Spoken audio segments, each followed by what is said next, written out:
मैं बहुत अमीर आदमी था। मेरी शादी को 15 साल हो गए थे, पर वारिस ना हो पाया। फिर एक दोस्त ने कहा, एक लड़की है जो पैसे लेकर बच्चा पैदा कर देती है। जब मेरी पत्नी मायके गई हुई थी तो मैं उसे बुलाकर उसका नकाब उतारा तो मेरे सिर पर आसमान गिर पड़ा, क्योंकि मैं अपने दोस्त के साथ एक ऐसी जगह आया था जहाँ रात जागती थी और दिन सोते थे।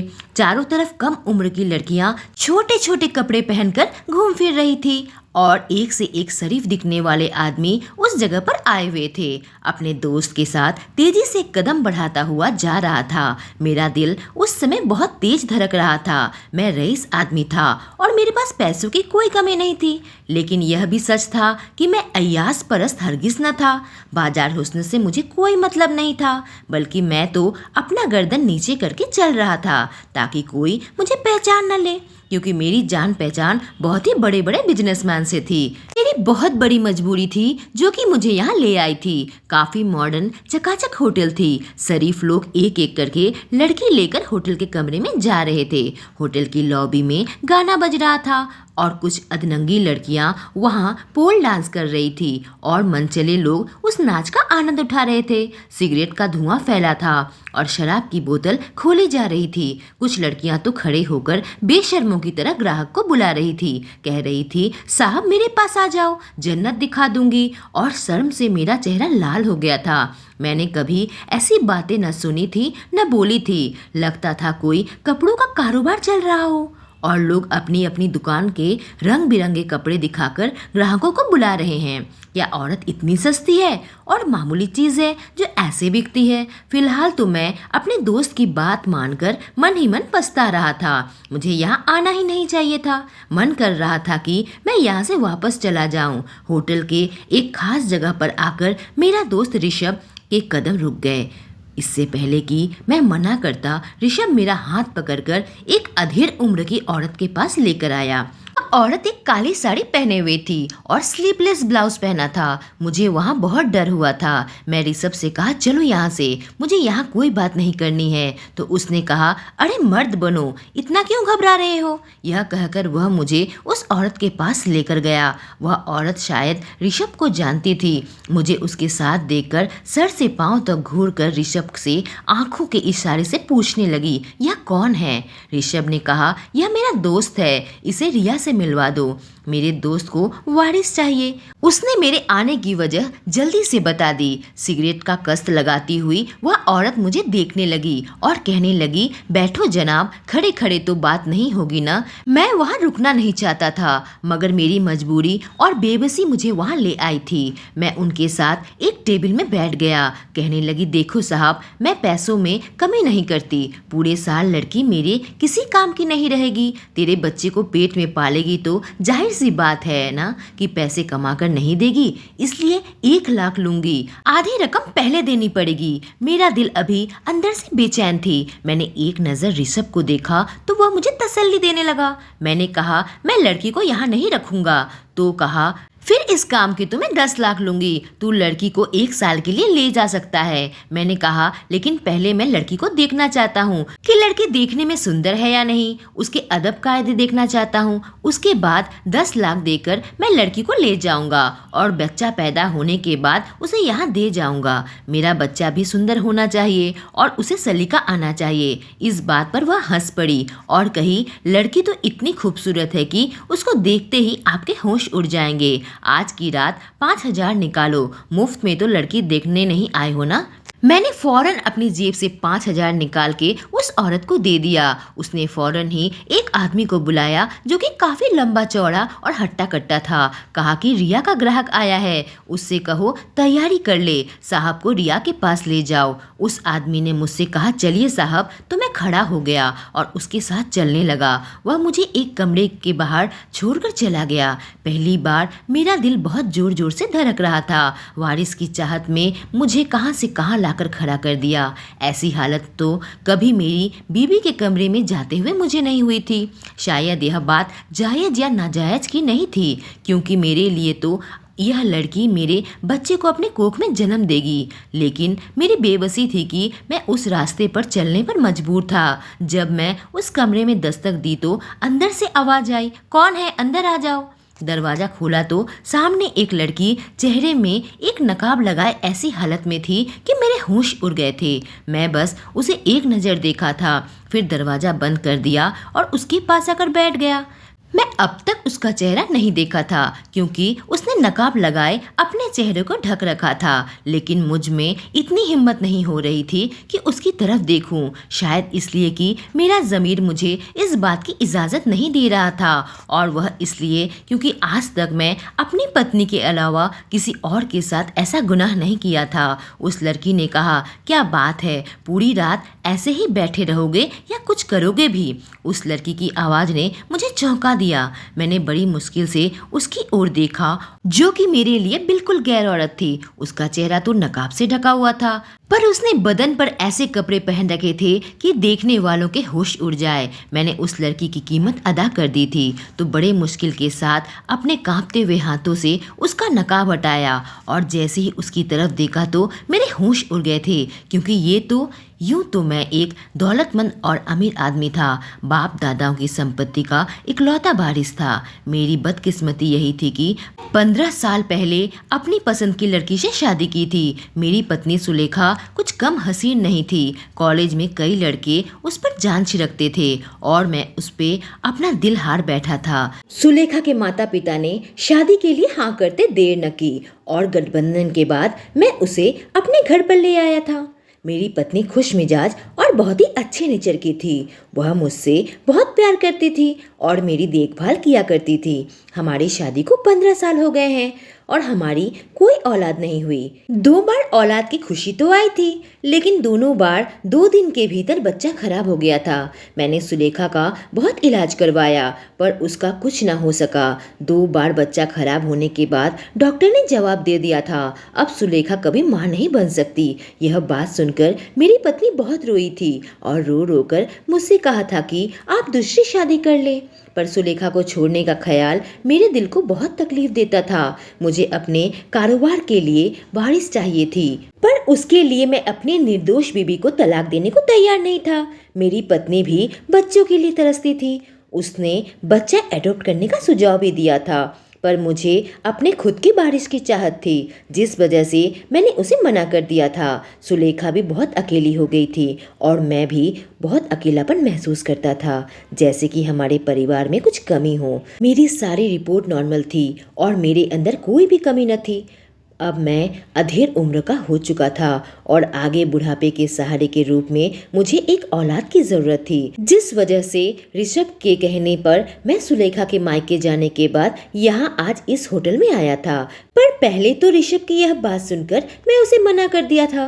कहा था मैं एक शरीफ इंसान हूँ, एक बाजारू औरत से क्यों अपने बच्चे पैदा करवाऊंगा।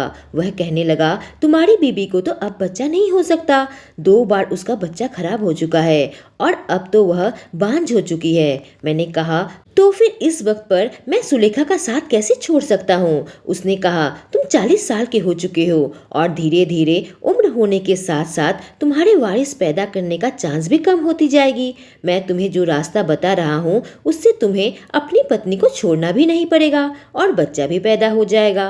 मैं सोच में पड़ गया। मेरी पत्नी को इस बारे में कुछ भी नहीं मालूम था। एक बार तो ख्याल आया था कि अपनी पत्नी से भी राय परामर्श कर लूं। फिर मुझे लगा मेरी पत्नी इस बात की इजाज़त मुझे कभी भी नहीं देगी और अंदर ही अंदर और टूट जाएगी कि उसकी एक कमी के कारण मुझे यूं बाजार में भटकना पड़ रहा है। इसी वजह से मैंने सोचा था कि क्यों ना इस लड़की से बच्चा पैदा कर ले।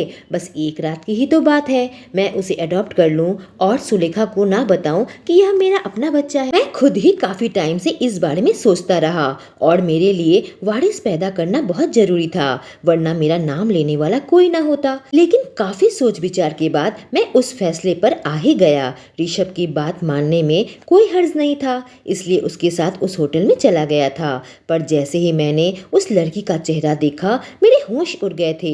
मैं फौरन उठ खड़ा हुआ और उस कमरे से बाहर चला गया। फिर उस होटल में नहीं रहा गया। ऋषभ मुझे बुलाता रह गया कि माधव तुम्हें क्या हो गया है, लेकिन मैंने कोई जवाब नहीं दिया लिया। तेज कदमों से उस होटल से निकलकर अपनी गाड़ी में बैठ गया। मैं ऋषभ के आने का भी इंतजार नहीं किया और ड्राइवर से कहा जल्दी से घर चलो। पूरा रास्ता मैं बेचैनी से काटा। एक पल मुझे चैन नहीं आ रहा था। घर आकर मेरी बेचैनी पूरी बरकरार थी। मैं ड्राइंग रूम में बैठे सिगरेट पी रहा था। आधी रात बीत गई। मेरे दिमाग की उलझन बढ़ने लगी थी जब अचानक दरवाजे की बेल बजी तो उस आवाज ने मुझे चौंका दिया था। आधी रात में आखिर दरवाजे में किसने दस्तक दी होगी? उठकर जब मैं दरवाजा खोला तो बाहर का नजारा देखकर मेरे सीने में दर्द उठने लगा। बाहर मेरी मासूम पत्नी सुलेखा खड़ी थी। जाने उसे क्या हो गया कि इतनी रात को घर वापस आ गई है। कहीं मेरी बेचैनी का एहसास उसके दिल को तो नहीं छू गया? वह अंदर आकर देखी कि ड्राइंग रूम का लाइट जल रहा था और मैं सिगरेट पी रहा था तो मेरे पास आकर बैठ गई और कहने लगी, क्या बात है माधव, तुम्हें नींद नहीं आ रही है क्या? इतनी रात तक क्यों जाग रहे हो? मैंने एक नज़र उस औरत को देखा जिसके साथ मेरा 15 साल का साथ था। मुझे उसके मासूम चेहरे में एक परेशानी और मायूसी नजर आ रही थी और मेरा दिल गमजदा हो गया था। अभी थोड़ी देर पहले ही मैं क्या कांड करने जा रहा था? उसके साथ इतना बड़ा धोखा करने जा रहा था। एक वारिस की चाह में मैंने उसका हाथ थामा और कहा, तुम इतनी रात को घर कैसे वापस आ गई? तुम तो वहाँ कुछ दिन रुकने वाली थी ना? तुम्हारी तबीयत तो ठीक है? मेरे कंधों में उसने सिर रख दिया तो मैं भी उसे अपने आगोश में ले लिया। उसने कहा, मैं अपनी गोद में आपका बच्चा खेलता देखना चाहती हूँ। आप दूसरी शादी कर लो। उसकी बात सुनते ही मुझे रिया का ख्याल आया। उसने कहा, मैं हमेशा से ही माँ बनना चाहती थी और मैं चाहती थी कि आपको औलाद का सुख दे पाऊँ। आप भी तो कुछ ऐसा ही चाहते हो। फिर उस होटल से उस लड़की को छोड़कर क्यों भाग गए? उसकी बात सुनकर तो मुझे हैरत का झटका लगा। मैंने कहा, तुम्हें किसने बताया? उसने कहा, यह बात छोड़ दे और मेरी बात का जवाब दे। मैंने कहा, मेरा दिल नहीं मान रहा था कि मैं तुम्हें बिना बताए यह सब कुछ करूं। और फिर जब मैं उस लड़की का चेहरा देखा तो मैंने अपने ख्याल बदल दिए थे और मैं काफ़ी परेशान हो गया था। उसके साथ मैं यह सब कुछ नहीं कर सकता क्योंकि वह लड़की तो। इस पर मेरी पत्नी ने कहा, मुझे पता है वह लड़की कौन है और मैं ही ऋषभ से कहकर आपको वहां पर भिजवाया था। वह लड़की आपके बच्चे पैदा करने को तैयार है। अब मैं सोच में पड़ गया था कि आखिर मेरी पत्नी ने यह सब कुछ क्यों किया होगा, क्योंकि वह गैर औरत कोई अनजान भी नहीं थी और मेरी पत्नी की बहुत करीबी थी। तो आखिर ऐसी जगह में वह लड़की कैसे पहुंच गई? और मैं उसे यह सब कुछ नहीं दे सकता था क्योंकि बरसों पहले ही उसने मुझसे यह सब कुछ मांगी थी। पर उसका साथ छोड़कर मैं अपनी पत्नी सुलेखा को पसंद कर लिया था। जब सुलेखा से मेरी शादी हुई थी तो उस लड़की का दिल टूट गया था और उसने आंसू बहाए थे। फिर सुलेखा मुझे उसके पास कैसे भेज सकती है, जबकि वह लड़की तो मुझे उससे छीनने की कोशिश की थी। मेरी आंखों में तरह तरह के सवाल थे और मैं सुलेखा की तरफ देख रहा था। मेरी आंख देखकर वह मेरी बात को समझ रही थी। फिर उसने कहा कि मेरी सहेली सुप्रिया की हालत बहुत खराब हो गई थी। उसका पति बहुत ही पहले गुजर गया था और अपने बच्चों का पेट भरने के लिए वह इन चक्करों में पड़ गई थी। वह अपनी मर्जी से ही यह सब कुछ करती थी और अपना नाम रिया रख लिया था।